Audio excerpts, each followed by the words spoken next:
Hello बच्चों, आज हम लोग क्लास 9th का फिजिक्स का चैप्टर पढ़ेंगे। Lecture number 4। ठीक है। हम लोग पहला, दूसरा, तीसरा 3 लेक्चर पढ़ चुके हैं और चौथा लेक्चर आज मैं स्टार्ट कर रहा हूँ। तो मैं एक बार फिर से रिवाइज कर दे रहा हूँ। तो पहले लेक्चर में क्या पढ़ा था, दूसरे में क्या पढ़ा था, तीसरे में क्या पढ़ा था, तो चौथा तो आज पढ़ेंगे ही। तो पहले में मैंने स्केलर क्वांटिटी, वेक्टर क्वांटिटी बताया था। दूसरे में डिस्टेंस और डिस्प्लेसमेंट बताया था। तीसरे में डिस्टेंस और डिस्प्लेसमेंट पर न्यूमेरिकल कराए थे। तो एक बार मैं फिर से समरी बता देता हूँ थोड़ी सी। तो स्केलर क्वांटिटी क्या होती है? स्केलर क्वांटिटी वो क्वांटिटी होती है जिसमें केवल मैग्नीट्यूड की बात हो। ठीक है। मैग्नीट्यूड का मतलब होता है न्यूमेरिकल वैल्यू। जैसे एक व्यक्ति का, एक किसी भी वस्तु का वेट 50 केजी है, तो वो 50 केजी उसकी न्यूमेरिकल वैल्यू हुई। और डायरेक्शन बताने की जरूरत है मास में, तो उसमें केवल न्यूमेरिकल वैल्यू से काम चल जा रहा है, तो वो क्या होगी? Scalar quantity. देखो स्केलर क्वांटिटी क्या बताया था? स्केलर क्वांटिटी जिसमें केवल मैग्नीट्यूड की बात हो। किसकी? मैग्नीट्यूड की। ठीक है। मैग्नीट्यूड मतलब जनरली न्यूमेरिकल वैल्यू। ठीक है। न्यूमेरिकल वैल्यू की बात हो। जैसे एग्जांपल के तौर पे वेट हो गया। ठीक है। वेट हो गया, वॉल्यूम हो गया। ठीक है। और बाकी चीजें, बहुत सारी चीजें हो जाएंगी। उसके बाद हमने दूसरी क्या पढ़ी थी? Vector quantity. वेक्टर क्वांटिटी क्या होती है? वेक्टर क्वांटिटी वो क्वांटिटी होती है जिसमें मैग्नीट्यूड के साथ साथ डायरेक्शन भी बताया जाए। जैसे वेलोसिटी और फोर्स और बहुत सी चीजें हैं जो आगे पढ़ते चलोगे तो आता जाएगा। ठीक है। तो ये दो बातें पहले लेक्चर की थी। उसके बाद दूसरे लेक्चर में मैंने डिस्टेंस और डिस्प्लेसमेंट बताया था। डिस्टेंस और डिस्प्लेसमेंट। तो डिस्टेंस क्या होता है? डिस्टेंस होता है actual path covered by the object, या फिर total path covered by the object. मतलब जिस पाथ पर कोई ऑब्जेक्ट चल के गया हो, उस टोटल पाथ को जोड़ दोगे तो डिस्टेंस आ जाएगा। ठीक है। तो डिस्टेंस क्या होता है? Actual path covered by the object. ठीक है। या फिर इसको बोल देते हो total path covered by the object. Total path covered by the object. ठीक है। जिस पाथ पर तुम अपने घर से स्कूल आते हो, जिस पाथ पर चल के आए हो, वो तुम्हारा डिस्टेंस कहलाएगा। ठीक है। उसके बाद डिस्प्लेसमेंट क्या होता है? डिस्प्लेसमेंट मैंने बताया था shortest path between final position and initial position. ठीक है। फाइनल पोजीशन मतलब जहां मेरे को जाना है, और इनिशियल पोजीशन मतलब जहां से, अपने घर तुम्हारा इनिशियल पोजीशन होगा। स्कूल आ रहे हो तो स्कूल फाइनल पोजीशन होगा। तो तुम्हारे घर से स्कूल तक जो सबसे छोटा रास्ता होगा वो तुम्हारा डिस्प्लेसमेंट होगा। ठीक है। और डिस्टेंस, जिस पाथ पर तुम चल के आए हो, जिस रास्ते पर तुम चल के आए हो, वो तुम्हारा डिस्टेंस कहलाएगा। ठीक है। तो डिस्टेंस, डिस्प्लेसमेंट क्लियर हो गया। Scalar quantity, vector quantity clear हो गया। ठीक है। एक बार फिर से रिवाइज करा देता हूं। डिस्टेंस क्या बताया था? स्केलर क्वांटिटी है, और ये वेक्टर क्वांटिटी होती है। ठीक है। तो एक बार फिर से देखो, स्केलर क्वांटिटी वो क्वांटिटी होती है जिसमें केवल मैग्नीट्यूड की बात होती है, और वेक्टर क्वांटिटी वो क्वांटिटी होती है जिसमें केवल मैग्नीट्यूड के साथ साथ डायरेक्शन बताया जाए। ठीक है। तो ये दोनों स्केलर क्वांटिटी और वेक्टर क्वांटिटी हो गई। और डिस्टेंस क्या होता है? Actual path covered by the object या total path covered by the object. ठीक है। ये हो गया। और डिस्प्लेसमेंट क्या होता है? Shortest path between final position minus initial position, या फाइनल पोजीशन और इनिशियल पोजीशन के बीच का सबसे छोटा रास्ता जो होगा वो तुम्हारा क्या होगा? डिस्प्लेसमेंट होगा। ये स्केलर क्वांटिटी है, ये वेक्टर क्वांटिटी है। और मैंने दूसरे लेक्चर में बताया था कि डिस्टेंस शेप चेंज कर देता है। जिसको नहीं समझ में आया है वो दूसरा लेक्चर जाके देख लेगा तो समझ में आ जाएगा डिस्टेंस शेप कैसे चेंज करता है। और डिस्प्लेसमेंट शेप चेंज नहीं करता है। तो ये पहले दूसरे का रिवीजन हो गया। तीसरे में मैंने न्यूमेरिकल प्रैक्टिस कराई थी, वो तीसरा लेक्चर जाके देख लेना, न्यूमेरिकल की प्रैक्टिस कर लेना, तो तुम्हारा distance, displacement, scalar quantity, vector quantity clear हो जाएगा। तुम लोगों को मैंने बताया था डिस्टेंस और डिस्प्लेसमेंट में कुछ इंपॉर्टेंट पॉइंट बताने के लिए, ठीक है। तो मैं इंपॉर्टेंट पॉइंट बता दे रहा हूं, important about distance and displacement, ठीक है।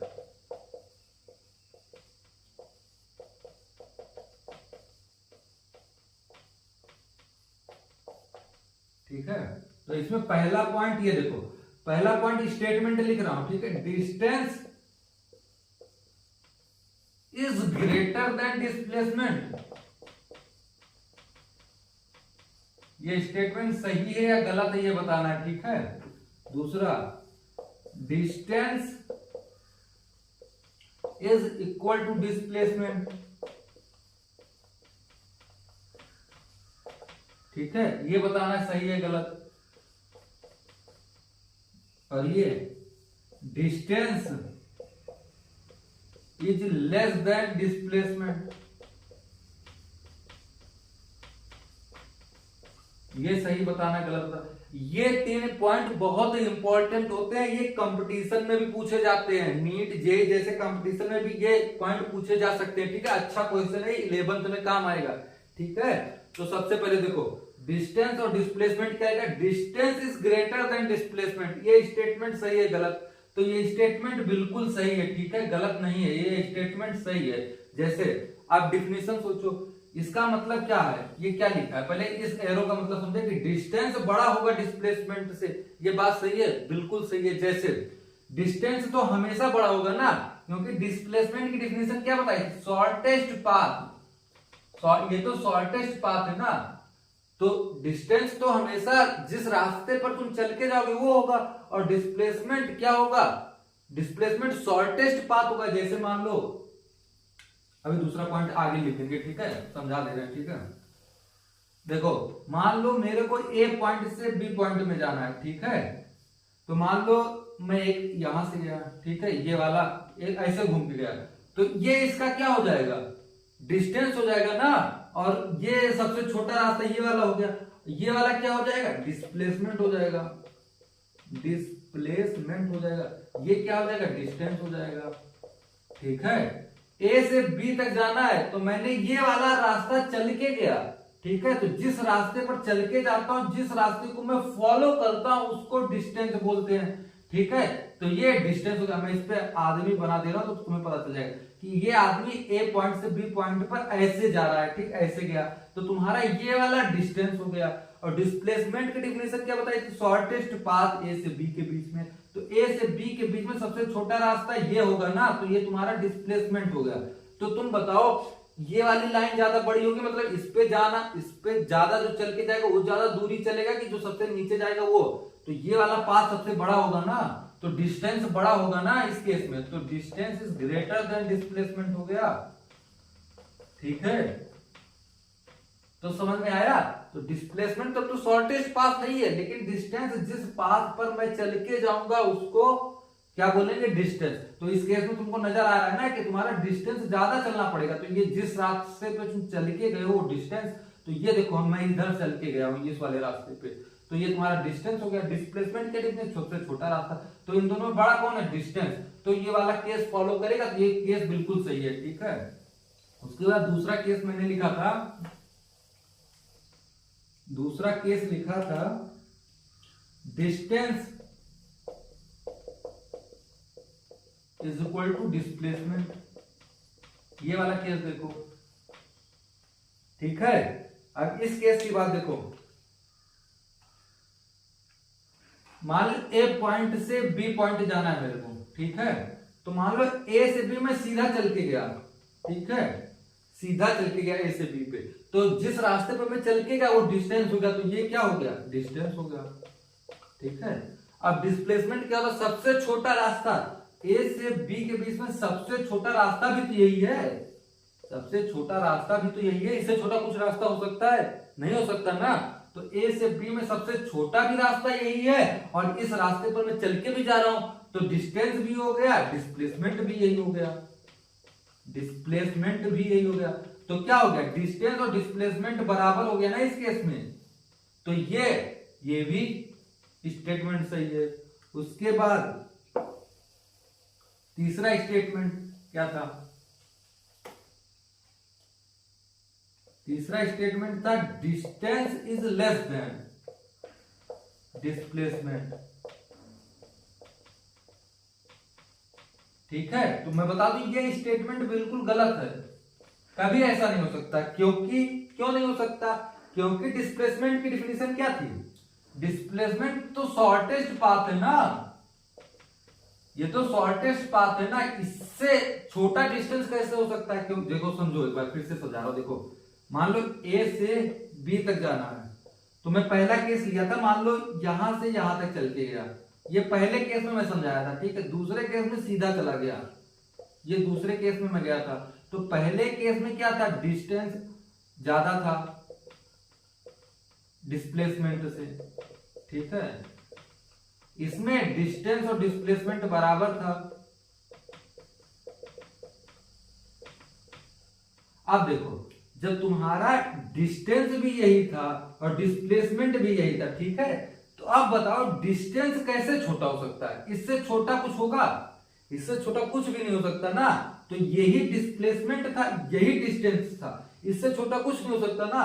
तो डिस्प्लेसमेंट कभी भी बड़ा हो ही नहीं सकता कभी, क्योंकि ये तो मान लो मेरे को ए से बी जाना है, ए से बी जाने में जो सबसे छोटा रास्ता है वही तो डिस्प्लेसमेंट होता है। तो सबसे छोटा रास्ता डिस्प्लेसमेंट होता, तो डिस्प्लेसमेंट से भी छोटा कुछ हो जाएगा, नहीं होगा ना। तो ये वाला स्टेटमेंट बिल्कुल गलत है, डिस्प्लेसमेंट कभी भी बड़ा नहीं हो सकता डिस्टेंस से, ठीक है। तो ये तीन बातें जो मैंने बताई ये बहुत ही इंपॉर्टेंट बातें थी, 11th तक काम आएंगे, ठीक है। तो ये सब बहुत अच्छी तीनों बातें थी, ये सब अच्छे से ध्यान रखना। किसी भी से पूछोगे तो ये फिर डाउट में पड़ जाएगा, बहुत बहुत बच्चों को नहीं पता रहती है, मिस कर जाते हैं, भूल जाते हैं, और ये बातें तुम ध्यान रखना। तो आज नेक्स्ट टॉपिक पढ़ते हैं, यूनिफॉर्म मोशन और non uniform motion. Uniform motion और नॉन यूनिफॉर्म मोशन। अब देखो यूनिफॉर्म मोशन क्या होता है, यूनिफॉर्म मोशन होता है equal distance covered in equal time, और यहां पे अनइक्वल डिस्टेंस कवर्ड इन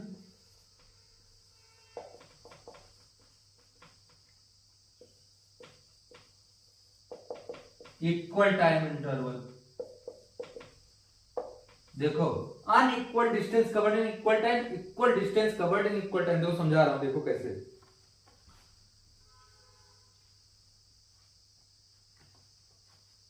देखो मान लो कोई गाड़ी या तुम ही 1 सेकेंड में 10 मीटर चले, फिर अगले 1 सेकेंड में फिर 10 मीटर चले, फिर अगले 1 सेकेंड में फिर 10 मीटर चले, तो ये तुम्हारा हर सेकंड में 10 मीटर, हर सेकंड में 10 मीटर, हर सेकंड में 10 मीटर। तो हर सेकंड में 10 मीटर चल रहे हो तो क्या हो जाएगा, ये यूनिफॉर्म मोशन। तुम कांस्टेंट स्पीड से आ रहे हो, 1 मीटर में इतना चला, फिर 1 सेकंड में इतना चला, फिर 1 सेकंड में इतना चला, फिर 1 सेकंड में इतना चला। तो जितने हर सेकंड में मैं जितना बराबर चल रहा हूं, पहले 10 मीटर, फिर 1 सेकंड में फिर 10 मीटर, फिर 1 सेकंड में फिर 10 मीटर, फिर अगले 1 सेकंड में फिर 10 मीटर चलो, तब ये तुम्हारा क्या हो जाएगा, यूनिफॉर्म मोशन। दूसरा हो जाएगा नॉन यूनिफॉर्म। नॉन यूनिफॉर्म, मान लो एक ऑब्जेक्ट चला यहां से यहां तक, मान लो 1 सेकंड में 10 मीटर चला, फिर अगले 1 सेकंड में वो कुछ भी चल सकता है, 5 मीटर भी चल सकता है, 10 मीटर भी चल सकता है, 20 मीटर भी चल सकता है, 4 मीटर भी चल सकता है, कुछ भी चले, फिर अगले सेकंड में फिर चेंज कर दे, फिर चला 25 मीटर चला, फिर 5 मीटर चला, फिर 3 मीटर चला। तो हर सेकंड अलग अलग डिस्टेंस ट्रेवल कर रहा है। तो ये तुम्हारा क्या हो जाएगा, नॉन यूनिफॉर्म मोशन। एग्जांपल के तौर पर समझा रहा हूं, देखो डिफिनेशन लिख लेना, समझा रहा हूं। यूनिफॉर्म मोशन क्या होता है, हर सेकंड में कांस्टेंट दूरी तय करना। अगर शुरुआत के 1 सेकंड में मैं 10 मीटर चलता हूं तो अगले 1 सेकंड में भी 10 मीटर चलो, फिर अगले वाले 1 सेकंड में भी 10 मीटर दूरी तय करो, फिर अगले सेकंड में फिर 10 मीटर दूरी तय करो। तो हर सेकंड अगर मैं बराबर दूरी तय कर रहा हूं तो वो क्या हो जाएगा, यूनिफॉर्म मोशन। अगर हर सेकंड में मैं डिफरेंट दूरी तय कर रहा हूं, पहले 1 सेकंड में 5 मीटर चला, फिर अगले सेकंड में मान लो 10 चल दिया, फिर अगले सेकंड में मान लो मैं 15 चल दिया, तो वो क्या हो जाएगा, नॉन यूनिफॉर्म मोशन हो जाएगा। इसका एग्जांपल यूनिफॉर्म मोशन का एग्जांपल देखो क्या हो सकता है। ठीक है, सन के अराउंड अर्थ घूमती रहती है तो उसकी स्पीड सेम रहती है। मान लो 1 सेकंड में यहां चला तो अगले सेकंड में भी इतने चलेगी। ठीक है, तो सन अर्थ मूविंग अराउंड द सन, इसका एग्जांपल हो जाएगा यूनिफॉर्म मोशन का। और नॉन यूनिफॉर्म का तो तुम्हारी डेली लाइफ में भी यूज होता है। तुम घर से स्कूल आ रहे हो, हर जगह तुम्हारी स्पीड कम ज्यादा होती रहती है ना, भीड़ जहां रहती है वहां पे तेज कम धीमे चलाते हो, जहां पे भीड़ कम रहती है वहां तेज चलाते हो, तो हर सेकंड में तुम्हारी दूरी कम ज्यादा होती रहती है ना। तो तुम अपने स्कूल से घर आते हो, स्कूल से घर आते हो या घर से स्कूल जाते हो, तो ये तुम्हारा क्या हो जाएगा, नॉन यूनिफॉर्म मोशन हो जाएगा। ठीक है, तो यूनिफॉर्म नॉन यूनिफॉर्म में केवल 2 ही बातें याद रखनी है कि ये क्या होता है, इक्वल डिस्टेंस कवर करना है, कब, इक्वल टाइम इंटरवल में। ठीक है, equal distance covered in equal time interval, तो क्या हो जाएगा, यूनिफॉर्म मोशन। अगर अनइक्वल डिस्टेंस कवर किया इक्वल टाइम में, मतलब अनइक्वल डिस्टेंस मतलब अगर 1 सेकंड में 5 मीटर तो अगले 1 सेकंड में 10 मीटर, इक्वल टाइम में अनइक्वल डिस्टेंस ट्रेवल करना, तो ये तुम्हारा क्या हो जाएगा, नॉन यूनिफॉर्म मोशन। ठीक है, तो uniform motion non uniform motion हो गया। इसका एग्जांपल तो पता चल गया। सन अगर तुम्हारे उसके अराउंड घूम रहा है, अर्थ घूम रही है सन के अराउंड, तो क्या हो जाएगा तुम्हारा यूनिफॉर्म मोशन। और नॉन यूनिफॉर्म मोशन का तो तुम अपना खुद से, तो तुम अपने घर से स्कूल आते हो तो नॉन यूनिफॉर्म स्पीड से आते हो, नॉन यूनिफॉर्म मोशन से आते हो। ठीक है, तो ये तुम्हारा नॉन यूनिफॉर्म यूनिफॉर्म खत्म हो गया। अगले लेक्चर में मैं तुमको स्पीड और वेलोसिटी बताऊंगा। स्पीड और वेलोसिटी बहुत लोगों का डाउट रहता है स्पीड और वेलोसिटी का। ठीक है, तो मिलेंगे अगले लेक्चर में। Thank you.